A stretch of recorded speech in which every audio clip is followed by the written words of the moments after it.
তো সবে এখন বাজে 11:30, সবে সব কিছু মানে ঘুমের থেকে উঠে গুছায় গাছায়, মানে সব বাসন টাসন ধোয়া বা ঘরটার ঝাড় দেওয়াটা মোচা টোচা সব সব রান্না করা, সকালে খাওয়ার মতো সব করা হয়ে গেছিলো। ভালো কথা, করে টোরে ওরা বাজারে গেছিলো, ও আর তোতা বাড়ি আসলো, খেলাম, খেয়ে এখন অবস্থা দেখা যাচ্ছে আরো 120 হয়েছে, এখনো বেসিকে আছে, এখনো বেসিকে আছে, ঘরের একদম কুত্তার মতন অবস্থা, একদম বাজে জীবন রাখতে ইচ্ছা করছে না। সবে গুছা উঠলাম, খাইতে না খাইতে আবার বাসন ধোয়া। কি পড়াশোনা হচ্ছে এটা?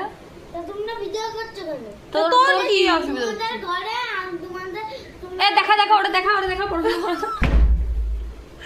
তো এটাই বলতে চাই, খাওয়াও একটা জ্বালা। তোমরা ভিডিও করছো কেন? আমরা করতে পারছি না।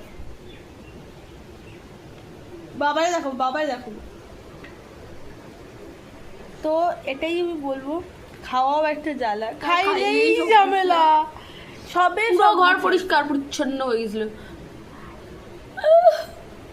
মনে হচ্ছে এরা খায়নি, মুরগি ছড়াইছে। সত্যি মুরগি যেভাবে খায়, ছড়াই দাও মুরগি টুকে টুকে খাবে, ঠিক এরাও তাই, ওরা খাইছে এই জায়গা, মনে হচ্ছে